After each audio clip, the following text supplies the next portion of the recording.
হাগ্ৰামা আহিছে, ৰাইজে হাঁহিছে।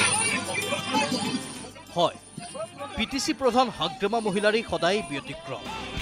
এইবাৰ তেওঁ লাহৰীঘাটত ক'লে চাহ বাগানত চাউল বিনামূলীয়াকৈ দিছে, আমিও 1 টকাত নিকিনো, আমাক 50 পইচাতে লাগিব। মই কথা দিছো 1 টকা চাউলটো 50 পইচা কৰিবৰ কাৰণে চেষ্টা চলাম।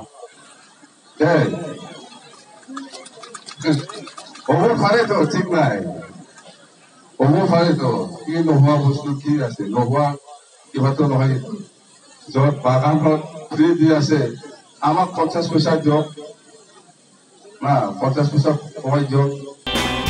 নতুন কইনাকো 1 তোলা সোণ দিলে নহ'ব, দিলে 2 তোলাকৈ দিব লাগিব। আৰু 1 তোলাটো 2 তোলা বনাব লাগে বুলি মই কম। এইটো ভাল আঁচনি এইবিলাক দেই। ইফালে 15 বছৰ একেলগে থকাৰ পিছতো কংগ্ৰেছৰ নজৰুল ইছলাম কোন পাহৰি গ'ল হাগ্ৰামা। পাছত অৱশ্যে মনত পৰাত 2021ত নজৰুলক হৰুৱাম বুলি ক'লে হাগ্ৰামা। নজৰুল ইছলাম আছে, এই কাৰণেতো একো পোৱা নাই বোধ ইয়াত, বহুত মানুহ হা।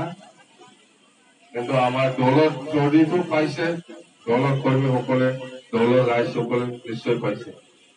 নজৰুল ইছলাম একো কাম নাই, মই জানো সিহঁতৰ লগত 15 বছৰ আছিল কংগ্ৰেছৰ লগত, জানো মই ভালকে।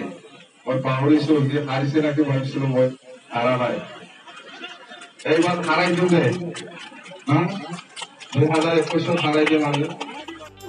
আনহাতে মৰিগাঁৱৰ পাছত হোজাইত হাগ্ৰামাৰ আক্ৰমণৰ লক্ষ্য হ'ল অখিল গগৈ। অখিলে 12 মাহে আন্দোলন কৰে, অখিলৰ ইছ্যুৰ শেষ নাই। অখিল গগৈতো 12 মাহ আন্দোলন কৰি থাকে, ইয়াৰ ইছ্যু কেতিয়াও শেষ নহয়। সেইটো শেষ হোৱাৰ পিছত নতুন আকৌ ইছ্যু আনিব, আন্দোলন কৰিব।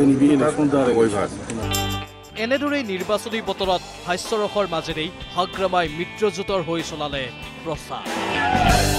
Bureau report, news 18 Assam north east.